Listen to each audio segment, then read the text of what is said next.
Hello, I'm National Master Elijah Logazar. And I'm International Master Yakov Narowitz. I'm here to record on the Stonewall Attack and Cheesecake Variations with Yakov, who is the world specialist on the Stonewall. I'm lucky to be here with him. He's also teaching on color ideas.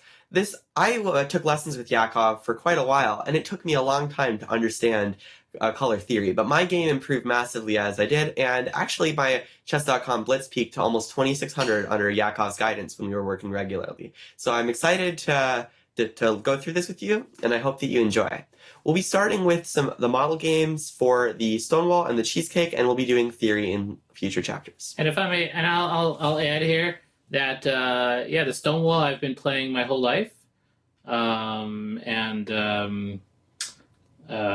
probably over 100,000 games, and a lot of these lines are my own, and I think you guys will enjoy. And we're trying to give, like Elijah said, we're trying to give perspective to make to try to make it easy and deep at the same time, and to at the same while we work on the lines, we're going to work on understanding them in terms of some novel color ideas. Sure, and the Stonewall Attack is not meant to be a extremely theoretically strong opening where you're going to be fighting for a big advantage in every variation, and it's at times a little bit substandard, and if your black is playing a critical variation, you're advised to either avoid it and play some position, we recommend alternatives, or admit that you're slightly worse but have all of your typical ideas. Yakov played the Stonewall mainly in blitz chess, and he's played it against grandmasters with success for years, and I've seen it played with success at up to like expert-ish levels, sometimes higher for slow chess, and I mean, I've seen Magnus Carlsen play the Stonewall Dutch as black because you're okay with being slightly worse with an imbalanced position or equal in some other lines. You just have to understand the Stonewall is not that theoretical repertoire. We're here to teach you typical ideas. We're here to help you understand, like, it's a fixed structure. It can come up in a lot of the time. It helps your chess development. Although if you want to fight for a big advantage in opening theory, you should in general look elsewhere. I remember one time where I was going to, I think it was the North American Open a couple years ago, and I mentioned the Stonewall Attack, and I immediately was like, hey, Yakov, he's been playing this for 15 years. I heard how he's playing the Park Hustlers in New York, right? Like, I don't know, like, you're known all around for this, so thank you, Elijah. Hopefully I'll learn. And one more thing that I used to play Anand a lot. We used to chat a lot. We became friends some years ago. And he once called it the Yakov attack, so that was kind of cool. And actually, that's what inspired the Yak attack. It's one of the things that inspired the name. Yeah, it's always so cool during lessons with Yakov. Sometimes he'll be like, "Oh, I've played such and such elite grandmaster 20 times in this structure. Here's this middle game idea." I'm like, wait, whoa! But I mean, this is where you get these typical ideas. If it can take you to 2,800, 3,000 blitz, I mean, it has to be pretty good for club players, I would think. Okay, so let's get started. D4? D4, and we're going to talk in terms of colors. There's two boards. There's a light board and there's a dark board. We think of chess as one battle for the board. I think when we start as a beginner, we say we try to win pieces. As we get stronger, we say it's to win squares. The saying goes, amateurs play to win pieces. Masters play to win squares, to control squares. To control the center is the most important part. The whole board is important too. And I like to look at it as there are really not one battle and one board, but there's really two boards, two battles going on side by side, a light board, a light battle, and a dark board. And we're going to try and build in harmony on both boards, with the pieces as builders and the pawns as bricks. So we'll work on that as we go, and if you guys keep that in perspective, I think that it'll be nice and especially helpful. Yeah, and I think color theory is a really interesting way to think about chess. When I started working with Yakov, I was a little bit skeptical of it. Like, I mean, I knew that it was relevant sometimes, but I didn't realize how relevant it was at the time. And as I did research, I came to find that it's extremely important, actually. Grandmaster Jacob Agard would talk about this in some of his books. I think Bronstein said that it's not very well understood, even by masters and the authors. And every piece is color biased, or almost every piece is color biased almost all the time. The queen is biased on diagonals. Horizontally, it's going to control the same number of squares. And so that's just like a temporary color imbalance. Bishops are permanently imbalanced on one color. Knights only control one color at a time, and pawns support the pieces and have a more fixed structure that creates like the weaknesses and the strong points. And so the weak colors are very typical, and it's usually one weak color. So like Yakov would talk about like pawns on dark, pieces on light, and so forth, because, for example, because they're in harmony. The pawns cover the weaknesses, the pieces control the opposite color. There's all sorts of concepts that we'll be discussing here. And I think that the stonewall attack is a great way to show color ideas in a typical form, and this can be extended outside of this opening. Mm-hmm. So d4, the pawn on dark is controlling dark, and we say a dark brick. Okay, queen pawn, good. Yeah, the pawns are bricks, the pieces are builders. So a dark brick, yep. And then d5 is a light brick. Black is playing naturally, and a pawn on a light brick. Okay, e3. All right, so white's preparing bishop d3. He's staying flexible with the knight. Sometimes knight f3, sometimes f4 first. We'll see that. Yeah. This is a little bit of an interesting move because you block your bishop inside the pawn chain, and typically I don't like to do that. But there's some advantages to doing so here. In like some variations, we're just focusing on the stonewall ideas. Actually, we're trying to put the knight on e5. We're trying to get an attack on light squares eventually, and the pawns are creating dark bricks to make up for this. There's other approaches, of course, as well, but that's what we're covering here. And I'm going to add the pawns on dark. I would say that the reason why we're actually putting so many pawns, even to the extent that we're locking the bishop, it's not ideal. We would like the bishop out too, but it's for a purpose. The purpose is to have lots of pawns on dark, and which allows the pieces to focus on light. That it's almost like the pawns tell the pieces, "Hey, I got your back. I'm dark is no problem. You're taken care of." No problem, and then the piece is like, I could relax. And we as the white, we can focus all our energies on the light squares. Okay, that's I think a theme that the pawns will cover on the dark, a preponderance of pawns, more than normal. We'll see that in a moment, and allowing the pieces to focus on light.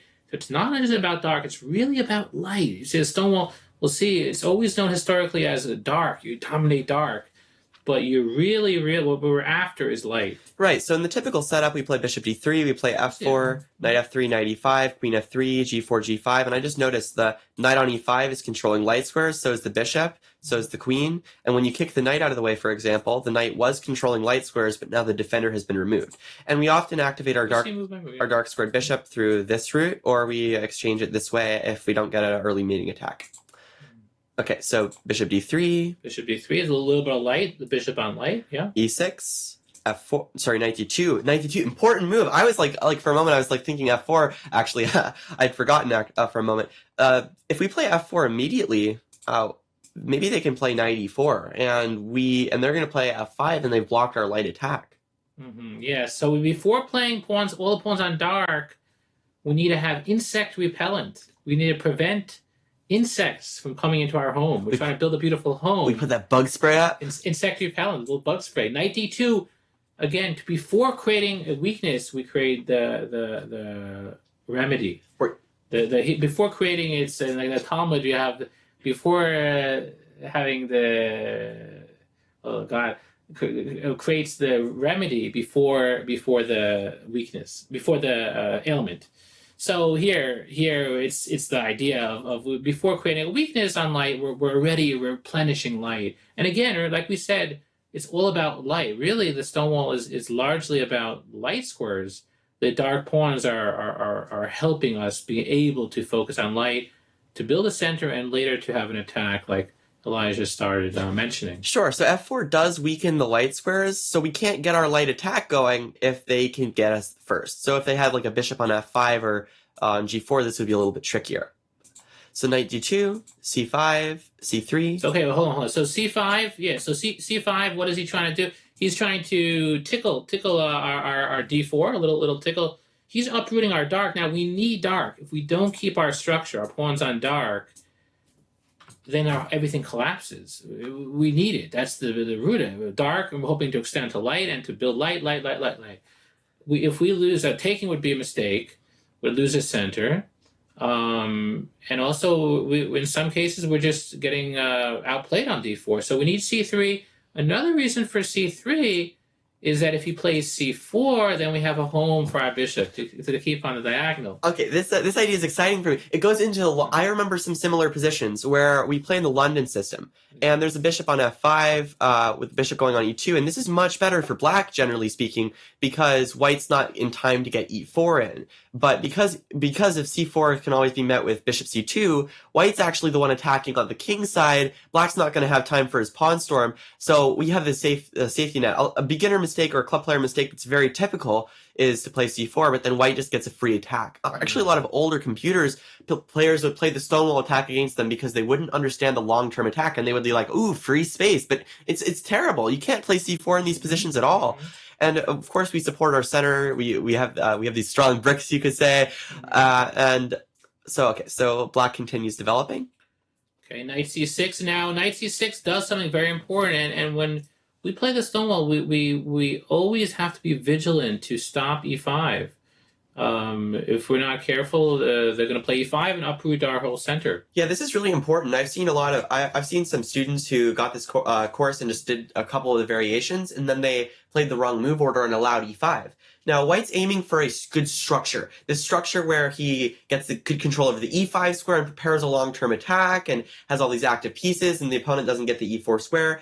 But the problem is some of these moves might be a little bit slow and not as active as normal in an open center. So if they threaten to open the center with e5, we need to prevent them immediately, and this is a priority. So we play f4 right now with no more delay.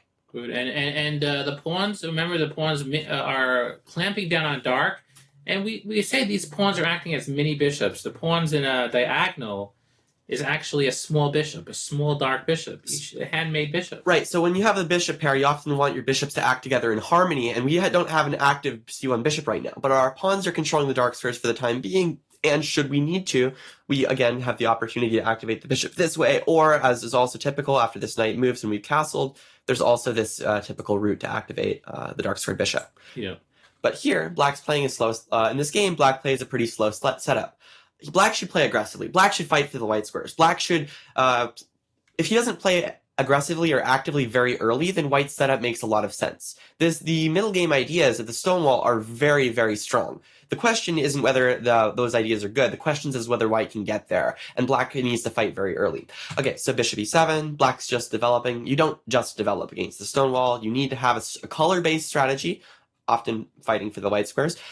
So knight f3, castles, b6, knight e5. Knight e5, and that's always a special moment. And it's a happy, nostalgic moment. I remember playing knight e5 again and again in the Stonewall tournaments or in the park. And you always know that when you get knight e5, you always got him on the ropes. It's already he's in a lot of danger. This is such an important idea. Okay, I'm not talking about knight e5 here. Like everyone plays the knight e5 in the Stonewall, but I'm thinking about the idea of having a pawn on d4, a pawn on f4, and a knight on e5. It's like it has been said about Pillsbury when he plays knight e5, f4. The game is over. He's already won. I think it was Kasparov who said that in My Great Predecessors, and there was an article by Grandmaster Gregory Serper about this, and Botvinnik also liked his d4, f4, knight e5 positions. It really launches you into an attack. It's typical in isolated queen pawn situations. It's typical in some queen pawn openings. It's typical here. This is not only a Stonewall attacking idea, this is a generally strong attacking idea should you get to the point. Of course, there are consequences. Now, in this case position, they can't exploit any of the consequences. But the consequences of doing this is we weaken the light squares, but black hasn't played actively enough on the light squares to take advantage of this, and now it's too late. We've got our free attack, there's no knight e4, and we're going to play queen f3, g4, g5, and black's already in trouble here. So... And... It's interesting. Black has played normal moves, and he's in really bad shape already. That's the problem. So that's why I remember playing, and it's particularly effective. People that are just playing by road, and certainly under 2000, a lot of times, like one of my students always says, it feels sometimes like cheating. My student Dave Pulowski. He says sometimes it's Yakov, and sometimes I'm cheating. Like I win the game by rote. Because they play normal moves, Queen's Gambit decline, but that's not a way to combat. It's just too tight. Pawns on dark, and you just flow on light, and it's almost over. Right. So And I think that will be helpful for people to, again, relatively clean repertoire and to get off. Often, you're not going to always get it, but you'll often get just instant win. I mean, yeah, the middle game ideas are so typical, and because the center is closed and the same ideas will be able to be applied over and over again as long as you have the same pawn structure. So the question is more like, can they change the pawn structure earlier? Like, for example, e5 would have given an open center. If black played some really aggressive light square bishop play, then he would be fighting for the white squares. We'll see. Yeah. We'll have to see some. We're going to see some of the prop. This is the clean variation, normal moves, and there are, of course, things that black could try, and we'll go one by one for them. Right. So another idea that I'd like to just point out that black should never take this. Like whenever he does, we always have play down the F file. Yeah. We've removed the defender of the light squares. Something very typical here would be Queen something like H5, Queen yeah. H5, Queen H6 with Rook F3, Rook H3, even Rookie some. 8. We could look at Rookie 8. Oh yeah, Rookie 8 Rookie here. 8. And then there's like a good thing for the student to pause here. Pause Again, and find. We're kind of jumping around a little bit, but this is nice. Where again, if you really want to tap into energy of the whole Stonewall, it's about light. And if you conviction of something, you can sometimes a conviction could let you look deeper and find magic. I know that's in chess in general, maybe not just in chess, but you have a conviction something you dig, and you make it happen. And I think here we have again the stone will always have that light. Inherently, we're ahead on light because we're so comfortable on dark. Every piece firing on light gets a presence of mind to fire on light. And here we have a breakthrough. And if you guys want to take a moment, pause here, that's fine. Or if you want to just see, Elijah will maybe show the. I'm assuming you've already paused and tried to solve. All right, time to show the idea. There's multiple good ideas here, but of course, Rook takes F7. Nice. I mean, breakthrough on light, right? So, of course, they're so focused on dark here. Just look, the pawns are only pieces on light, but we break through. They don't have those rebuilders anymore. Just look here. The knight's only controlling dark squares. The queen and bishop are only controlling dark squares. The rook is literally only controlling dark squares, and all the other pieces on the other side of the board. And we're controlling the light squares with all of our pieces over here, right? So cut the board in half. The pawns cut the board in half. So it's That's like a huge thing. The center. It's a good way to teach about to understand the center better. I think this taught me the power of a center. The center is closed, so the board is cut in half. They can't bring the pieces over. So you're like, well, they have these pieces. Yeah. Well, we control the center, and we control it. We have E5, particularly E5. Right? Okay. Yeah, which is so important because they can't because the knight was the rebuilder up to a certain extent. And now we've chased the knight out. So okay, He has to take. King takes. Queen takes H7. Takes. And the bishop takes G6 is good, but I actually, again, that's the fastest. But I think it's good to discuss it's the fastest, but it's also good to see the mate by force with checks. It's kind of Queen H6. Queen H6 is Queen nice. H6. Queen H6 again. The queen is on a dark square. If we pause, go back to H6, and again at H6, then we have a light square bishop. The queen on dark. The queen is like a second bishop. Two bishops, light and dark harmony. Dark bishop is not helping, but the queen is acting as a second bishop in perfect harmony. He goes to G8 maybe, and then queen takes. It goes back to F8, then queen H6 again, swinging back, check on G6, yes, and then we pull in. Of course, the computer will hate us because they say, well, we should take it right away and mate, and that's fine too. But it is in principle good to know these mates, and I've always felt that if you have mate check mate is better than move and then it's force mate.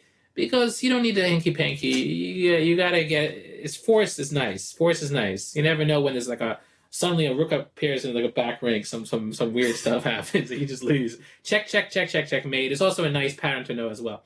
Okay, with the queen and bishop harmony. So there's some of the good things. Okay. Right.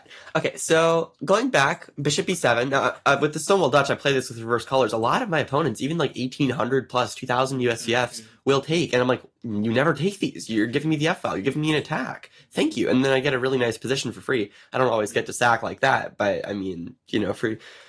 But, okay, so bishop e7, queen f3, rook c8, G4. Now, why are we playing G4 here? G4 is down. A lot of people tell me, my students, they say, oh, G4 is terrible. And Normally, you don't do such a thing. Open the king, and right. So the reason would be The reason is we're trying to attack on the light squares by removing the defender. So also, we can get away with this because the center is closed. If all these pawns are out of the way, it's like, we've just exposed our king. The bishops are coming. Oh no. But the thing with the center is closed. He has no pawn breaks. Exchanging doesn't help anything. It's like, so... Center's closed and we control it. And we're exactly. the one that control it. So the diagonal that we've weakened is not exploitable because there's no way to open it. And this is a typical idea in the Stonewall. Once we've secured the center, we can attack on the flanks. Yeah, G4 with G5 ideas. And notice the knight on F6 protects the king, but also particularly, always remember, when the knight's on dark, it protects or attacks light.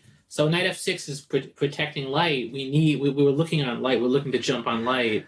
So it's a kind of cool dynamic where the pawn coming to G5, I guess we'll see that in the next move, where the pawns on dark helps our attack on light. Here it's indirect the knight away, but again, that's the key is to get massive amounts of pressure on light, massive build on light, and by getting his knight, his defending light piece away, we're going to break through. Exactly. Okay, so knight d7. Well, we're going to play this anyway, and other than we have ideas like queen h5, rook f3, rook h3. If there was, we'll see if in light. Okay, we'll see in a moment. Knight d7, g5. It's all the same. G5 pawns on dark, but the energy of the piece is in flowing between on light, light flowing energy. But what if black goes aggressive and plays f6? F6. Maybe, what are we going to do then? And this is a good time to pause for the student to pause. He's trying to uproot him. I mean, it's logical. He's trying to fight back on the e5, and if we would, let's say, trade knights or something, he would take and eventually he breaks open the center. It's not with his own push on e5. Maybe we could show the. We got all our pieces. We show like his e5. We could show that the pawn advancing. Pawn advancing. Sorry. No, f6. F6. And then in some cases, if we trade. And then he takes back, and then eventually it's e5, and it's really annoying. It's not all that pretty. Getting a little bit unstable. King gets weird. Also, I'm not really wanting to give them time for this. No, we're still okay, but it's like, we gotta go for it. So in this case, yeah. So by f6, though, what color? It attacks on dark, but it weakens. What color does it weaken? It weakens light. And so black actually has no defenders on light right now. Before we get into that, I just want to point out all of our pieces are ready to attack except for the ones that can't quickly enter the attack. If we slow down, we risk losing the momentum. This is what Grandmaster Jacob Agard teaches in his book Attacking Manual 1 and Attack and Defense. You always want to bring your pieces into the attack, prioritize development, prioritize bringing them to the attacking zone, unless you lose the momentum. And you lose the momentum if the opponent can improve faster than you, or if there's a weakness that is not going to be a weakness for very long. So right now we have to strike because they're ready to counter us. Therefore, we play, bishop takes h7 check. We break through. King takes h7, queen h5, and g6. G6 breaking through, and then we have that light, final light brick.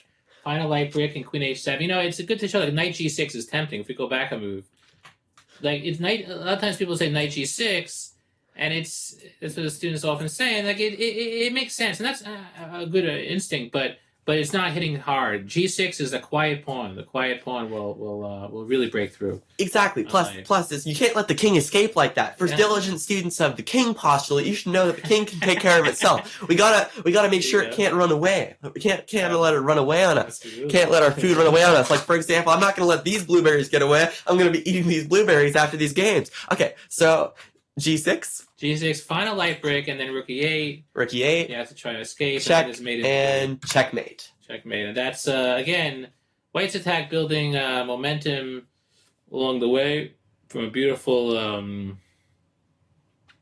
beautiful build-up, let's say, with the pawns on dark, and the final blow is, with the queen. Actually, ironically, the final blow is on dark, so it happens. But throughout the play, as pieces on light, pawns have been on dark. It's a nice harmony there. It's wonderful. So let's go to the next game where we actually show how we're going to be attacking on dark instead. Because the stone wall, while it's a good idea when you can get to your typical middle game, you can't always get to your typical middle game. So for example, they might play some sort of a King's Indian setup. This is annoying. We wanted to checkmate them over here, and they've rudely blocked our diagonal. How dare they do that? Yeah, when they play G6. So again, so far we've seen the very straight, smooth lines, which allow for the beautiful, nice, smooth, direct attack and a win. And the Stonewall. Now, when they play G6, It's not so smooth anymore. there's two problems. There's actually really two. Right, there's two problems. First of all, he's already saying, "Hey, you're not going to outplay me on the light squares." Whether he knows what we're doing or usually they're just doing that because that's their opening. But it doesn't matter why. At the end of the day, we're not going to break in easily. It's a very tough nut to crack. We don't pick fights that are hard from the beginning. Don't pick your fights in chess, and you just don't pick that fight. It's just too solid. G6 already he's building that mini bishop. Step two. In this line, they're going to probably, if you want to show that D6 is going to be played. Maybe show now. Yes, it's like they're fighting our bishop here, but also as Yakov said, D6 fights our knight. So yeah, he's going to play D6 and eventually E5. We don't have the E5 outpost. So what's the point We're of F4 going to anymore? play F4, and if we play F4, maybe we show. If we play let's actually show what could happen. That would be, I think, kind of cool. And then castle. And I had this against Roman. My coach Roman Shinjikhashvili when I was a kid, and he crushed me. And I realized at that point, well, let's see, let's make our moves. Yeah, castle. Let's say castle. Knight D2, Knight David 2, Knight G2, Knight C6 or something. Knight C6, Castle, and castles. then E5. Black could immediately play E5 and pawn. We don't even keep that grip on the center. Our pawns don't do their. It's not the stone wall. We don't have that security, that ironclad. Say, hey, I have pawns on dark. I have dark. I got your back. You know why? Because we don't have your back. The pawns do not have our back on dark, and if they don't have our back on dark, there's no foundation to propel until late. The King's Indian's a dark square opening, so Pawn takes pawn. We'll see the pawn. Yeah. pawn takes, and then if we take it, which we probably shouldn't. Maybe the knight. Maybe the knight. Yeah, knight. Yeah, Shoot, yeah, everything's hanging. Our pawn structure is weakened. All of Black's Yeah. pieces are active. How are we developing this bishop? Well, one of the reasons why we can get away with keeping this bishop locked in and developing a little bit slower sometimes is because the center is closed. When the center opens up, this delay in development is going to matter quite a lot. So we don't want to play the king. We don't want to play the Stonewall against the King's Indian. Also, let's even say they played something else, like D5. Well, they're still fine because we're getting blocked, and Yeah. so that's like. And I'll just add, if in the line before with D6, E5, when they get E5 in like that, especially the bigger they are, the harder they fall. We've built a lot, and then we just E5 shatters, and we're not equal. We're actually worse. It's not neutral even.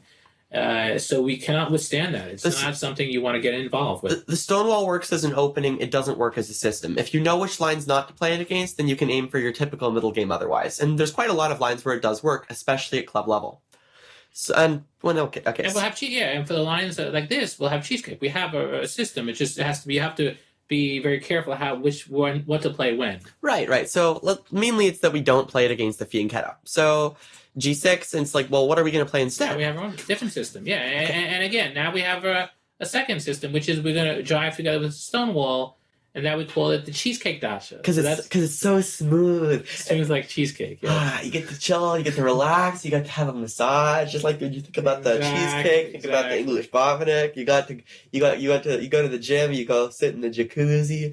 That's nice. Okay, so another thing I just noticed here, this is going to come in handy later. They're planning to play on dark with pieces, but they've also weakened dark with the pawns. So this they've weakened dark, so it's going to be a switch of things. The pawns, well, we'll have to see. The pawns are interchangeable, but the play will largely be on dark, and let's see a few moves how it builds up. Sure. So let's start with knight f3. Knight f3 building on dark, already bishop developing. e2. This is important because if they ever play for c5, we want our queen to be in contact with the d4 square. But also, in a lot of cases, people would play a bishop d3. This is a typical mistake, in my opinion. Something like this. And after knight, they get e4 is threatened, E4. right? Bishop d3 it's just a misplaced piece. It's like it blocks the d file for when the center opens up, and it's potentially getting forked. It makes sense if we're attacking there, but I think it was either Tarash or Alakine who said, whenever don't put your bishop on d3 against the fianchetto. Don't put your bishop on d6 against the fianchetto. If they play g3 as white, don't play bishop d6. If they play bishop d3 as white, don't play bishop d3 against g6. This is a pretty good general guideline. I'm sure there are exceptions, but the idea is that it's not very well placed there. It seems to be more active on d3, but it's not, because it's being blocked. And in the meantime, it gets in the way of the other pieces and is possibly a weakness. So don't play bishop d3 against the King's Indian. Play bishop e2. Bishop e2. Notice in that we didn't play f4 either. We're playing very humble but smooth, and we'll see how the pieces will come out. Nice and Nice, relaxed. relaxing, yeah, cheesecake. And it was relaxing. I started playing this in Blitz chess for fun. Like before, I used to get kind of tense and stuff. It's like a ego. I don't know. But then Yakov's like, just chill. It's okay. And then one day I was doing research with Leela Zero, and I was just like playing some games with this repertoire, and my Blitz reading started peaking. I beat some grandmaster in the cheesecake after like 3 hours of lessons with Yakov in it, and I just got to play all the typical ideas. We'll see this in the model games section. It was a 5-minute game online, but Hikaru likes this stuff. It's one of his main openings. He just plays it in online speed chess. It's just that he plays it with the 1b3 move order. It's so smooth. Okay, we're going to cover d6 in this game. Later we'll cover d5. But that's not like b4 will prevent c5. We'll cover that later. That's the blueberry cheesecake. But here, like the blueberry cheesecake, I gotta get those blueberries, those neurotransmitter boosters, chlorine, you know.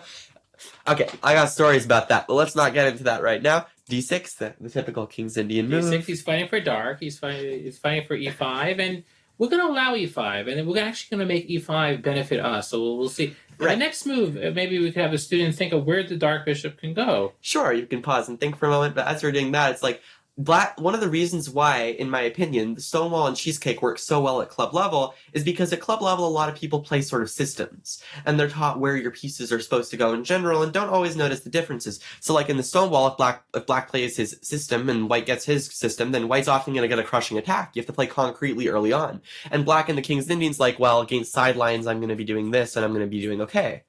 Well, that may be true in general, but there is some risk to that should White play for the long diagonal himself, b3. So we're going to be fighting for that long diagonal.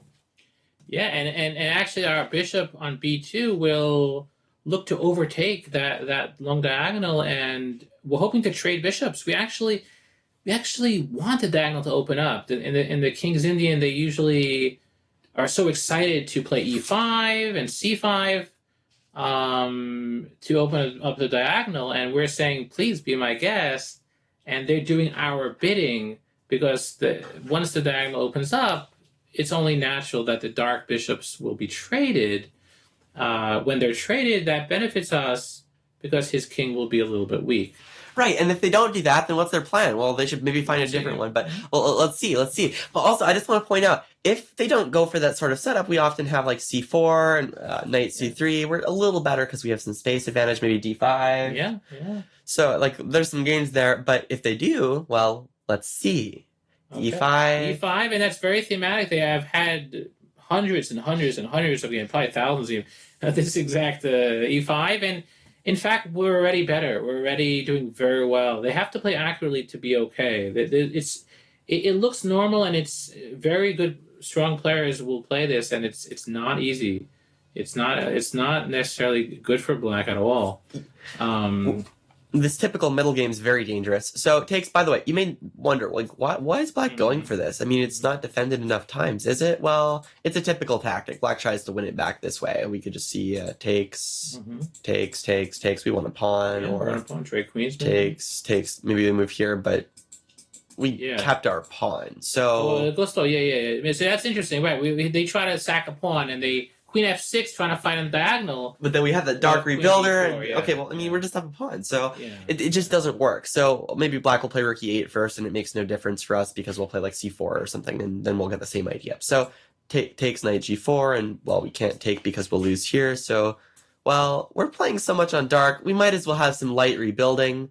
Oh, this is so cool! This is the same concept as the Stonewall. How we play f4 to support the knight on e5 to attack the light squares. So it's like dark creates light leverage, as Yakov called. So we're just saying basically our knight's going to come from b1. If you want to just show an arrow. Yes.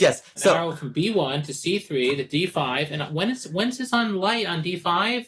It extends its grip onto dark, light to dark. Yeah. Give me a lever and I shall move the earth. Right. So we're coming up, and it's like I love how that light pawn is controlling the dark squares indirectly because we're going to be using the pieces. It's that harmony Yakov was talking about. Okay, so knight g takes e5, knight takes e5. It's nice. So for all trades, yeah. Actually, by the way, this is kind of interesting because I would just always play like queen d2 or knight c3 here. and I wouldn't take because in general to take is a mistake, right? Whenever you make to exchange without gain is a mistake because the opponents recapture gain's activity for free. You want them to make the exchange. But here this is different because f4 will gain a tempo and f4 is a move we want to play anyway. If they get to play knight takes f3, bishop takes f3, we'll have to play bishop e2 and then f4. So in this case, we're actually improving the circumstances by making this exchange. And this was not obvious to me, even when my blitz was like 2,500 on chess.com. Like, I just thought this is worth mentioning. And so we're losing it. If we don't trade, they'll just take, and our bishop is misplaced, maybe. That's exactly it. Yeah, trading is okay. I think as the cheesecake style is relaxing. It's right. So for the players who won't go into this as black and they just play some line, you get your typical setup. You have your easy development and a bit of a space advantage. For those that know what they're doing, then we've trapped them a bit. You have to know more than that. But of course, they usually don't, as this is not very popular. So knight takes e5. Queen d2. If we go back a moment, at this point, the black has a threat. There is a threat. Oh yes.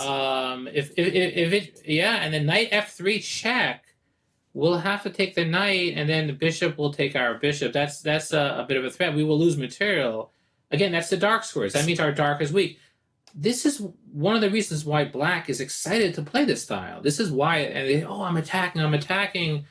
But actually, a simple move like Queen David 2, and we're protecting, and the queen is acting as the second dark bishop. A little dark energy, yeah. So I'm getting excited about this because, like, I would knight c3 is like natural, but a lot of black players will be thinking that we don't know what we're doing, right? It's like, what, Queen d2? You're playing the sideline. You're playing Queen d2. Looks passive. Well, there's no way to punish it for one thing. It's not like a knight's coming to e4. Yeah. Second of all, we've defended our bishop. Third, after we exchange these bishops, our queen is coming to that diagonal. Four, we do have a space advantage, and this does matter. So our setup is going to be knight c3. And then we often play for f4, e4, rook d1, or rook e1, knight d5. We exchange the bishops, and then we get an attack going. And it's kind of hard for black to just stop this plan.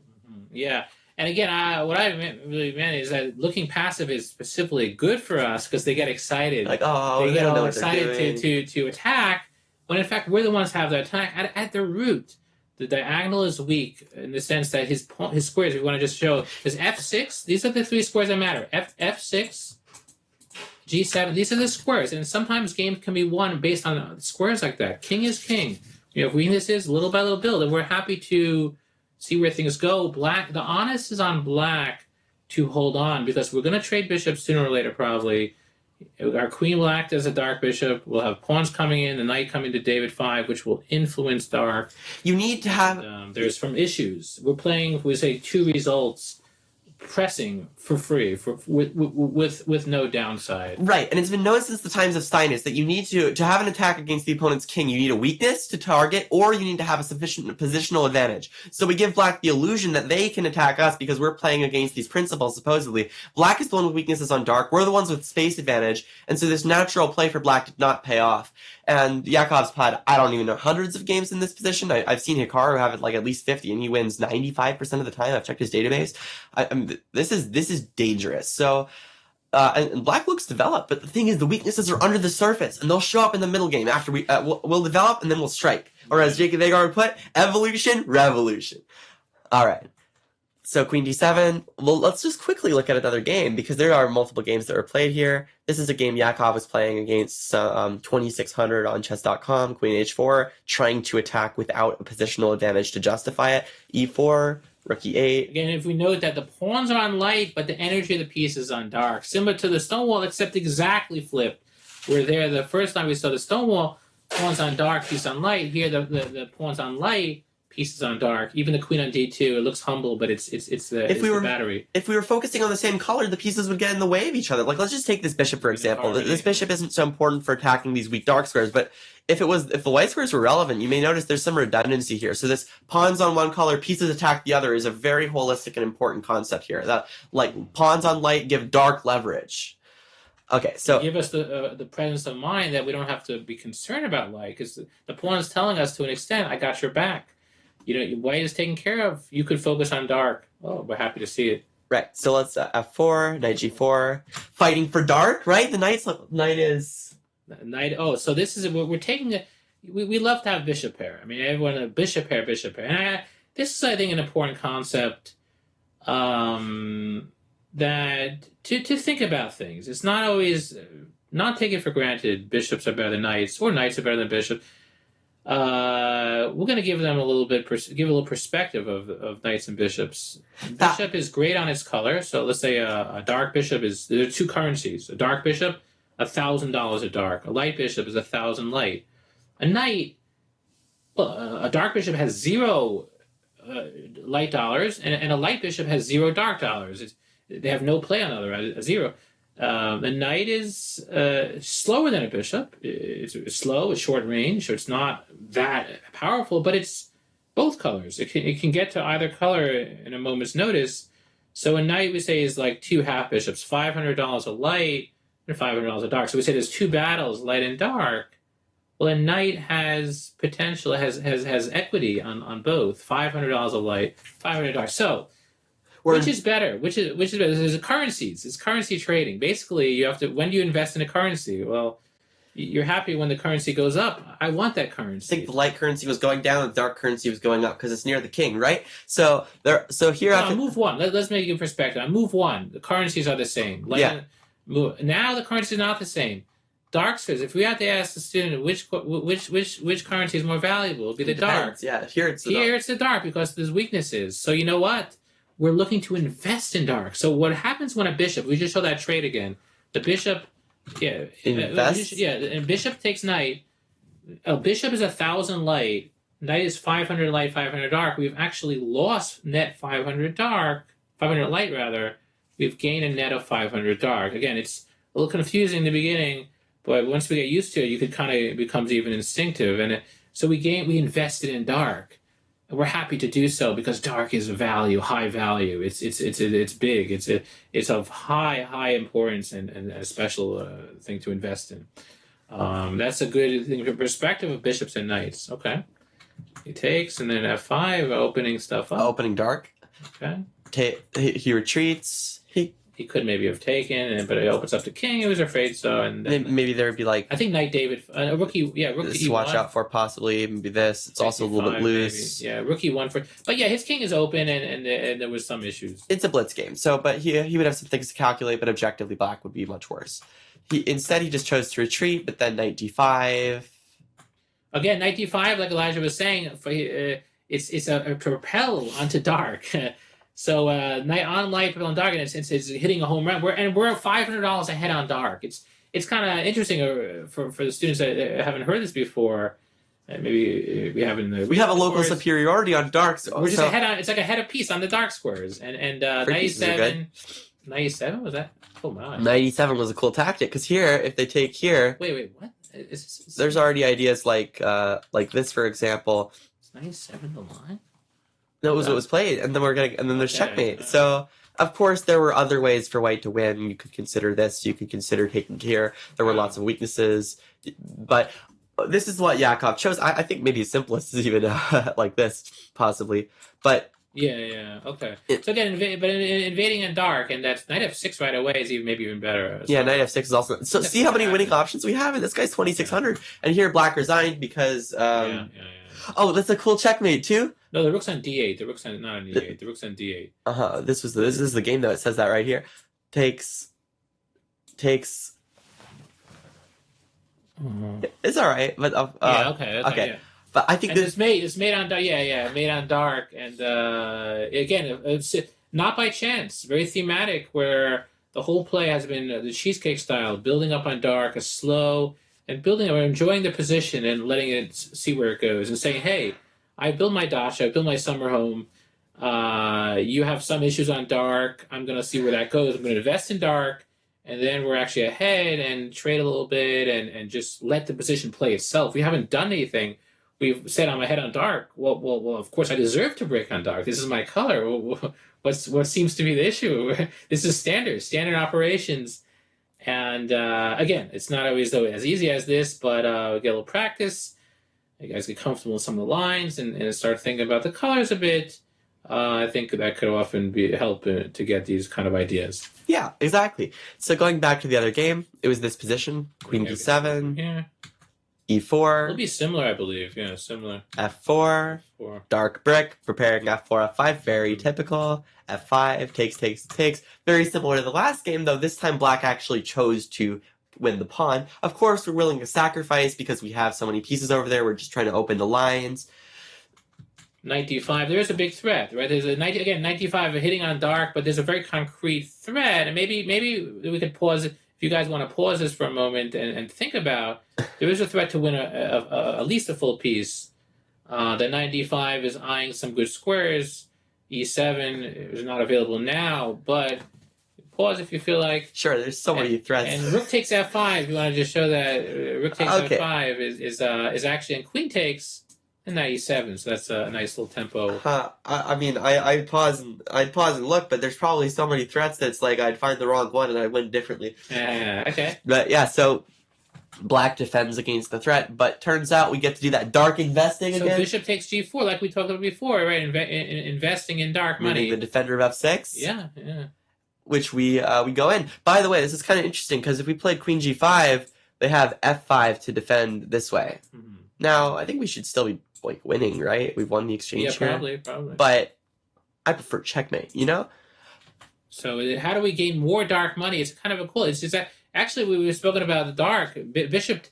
Bishop takes a light bishop captures a knight. It gains dark, but the cleanest way to gain dark is actually eliminating his dark bishop.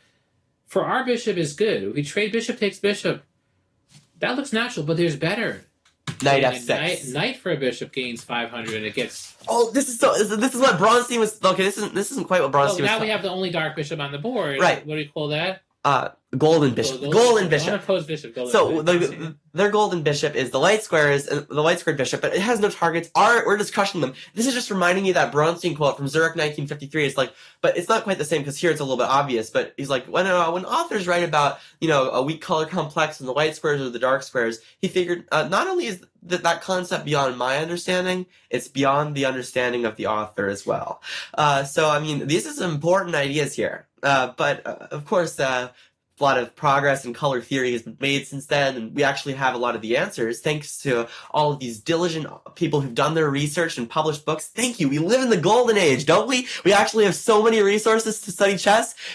I remember once there was like a Gelfand in his book. It's like his dad was ready to spend a third of his month's income to buy Fischer's My 60 Memorable Games, but luckily a friend was able to loan him a copy. Now, how lucky are we here? We get to study whatever we want it's incredible. Okay, but here it's a little bit more obvious than Bronstein's case. I mean, Bronstein obviously would understand this. We're just checkmating them. So he moves here. It's like, and again, golden bishop. We're addressing what a golden bishop is. Anytime we have an unopposed bishop, so we have the sole S-O-L-E, the sole dark bishop on the board.